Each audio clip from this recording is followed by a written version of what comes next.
You don't need to be a product area expert in your job interviews, but you do need to have a little bit of product area knowledge. And here's why: your interviewers are using those products and working with other internal and external stakeholders using those products every single business day.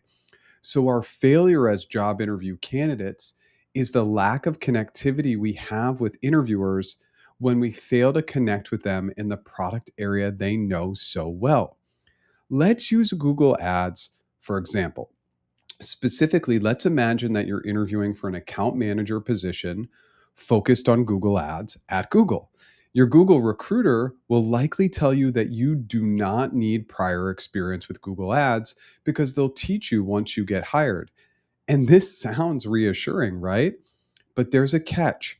Your Google interviewers are Google Ads experts, and they talk about Google Ads with these internal and external stakeholders every single business day. So, our failure to talk about what they know well and are intimately familiar with is a lost opportunity to build a connection. And your interviewers struggle to pay attention in job interviews anyway, especially when we speak generically.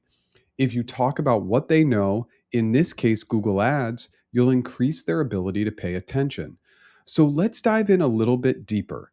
Imagine that you're interviewing for this account manager role focused in Google Ads. Let's imagine the interviewer asks you, how would you help a client grow their business with Google Ads? Let's start with a common answer and dive right into the solution. Most candidates would say something like, first, I would sit with the client to understand their current utilization and what's going well and what they'd like to improve upon. We would work to prioritize what is most important to them, then come up with a plan for how to test and execute on this strategy. The next steps would be to provide them with some use cases from similar clients and confirm these are the best next steps for their business. Then we'd start testing these ads and see if the performance goes and see how it is, and then tweak accordingly. And as we move forward, we'll want to continue to meet with them and make sure they are satisfied with our efforts and the ads performance. Okay, this is really not bad. It's thoughtful and it's logical. But now let's add the simplest level of additional detail and notice the major differences. A more specific answer might sound like, let's assume I'm working with an existing Google Ads customer that is looking to grow their online brick and mortar business and online business that focuses in yoga pants, specifically in the retail industry. I will assume that they've been using Google Ads for a year and we have a well established relationship. First, I would sit with the client to understand their current utilization of common ad types we use for retailers, including items like shopping ads, performance max campaigns, and remarketing ads. I would come into this meeting prepared to talk about how the competition in the sports apparel industry is utilizing similar ad campaign types. In correlation with this item, when looking at the utilization specifically of Performance Max and Google Shopping ads, we'll want to dive deeper into their target audience, business goals around brand awareness and sales, and lastly, explore the product data feed, which would be making sure the product descriptions, titles, and images are accurate, compelling, and optimized for search. Lastly, we'll want to double check our conversion tracking to understand how users are interacting with their website after clicking on an ad. After coming up and agreeing to a plan, we'll want to start A B testing by comparing different versions of their ad copy, landing page, and targeting settings. Then we'll want to monitor and optimize for continuous improvement and growth. So, this is also a short solution, and it may not resonate with you that much, but to the person who's an ads expert, they're picturing these items as you talk through them.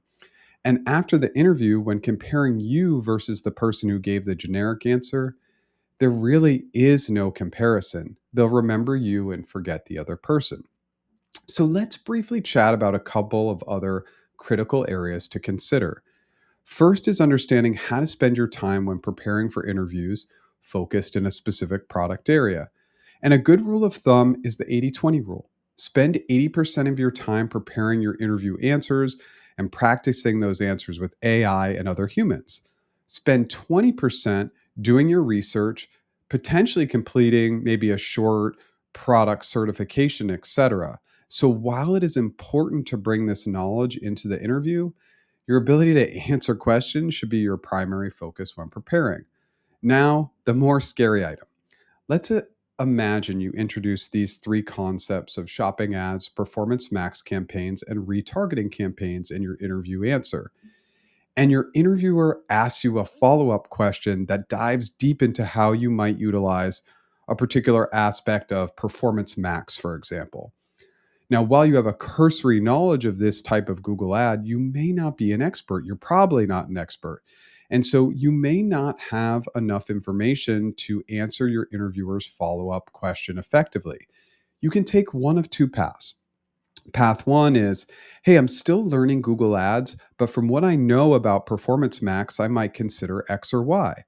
Or potentially path two is, I'm still learning Google Ads and I'm not that familiar with what you're mentioning about Performance Max, but I'm happy to work through a strategy with you if you can help me understand a little bit more about what you're looking for. Either way, you're not trying to pretend to be an expert, but you're still trying to work with the interviewer to answer their follow up question. And typically, this will work in your favor. I know this video is pretty high level, but without product area specifics in our answers, we're just going to fall short of the interviewer's expectations. And ultimately, if we're not building this knowledge, we're letting ourselves down because we're not creating great connectivity with our interviewers. I hope this helps and good luck.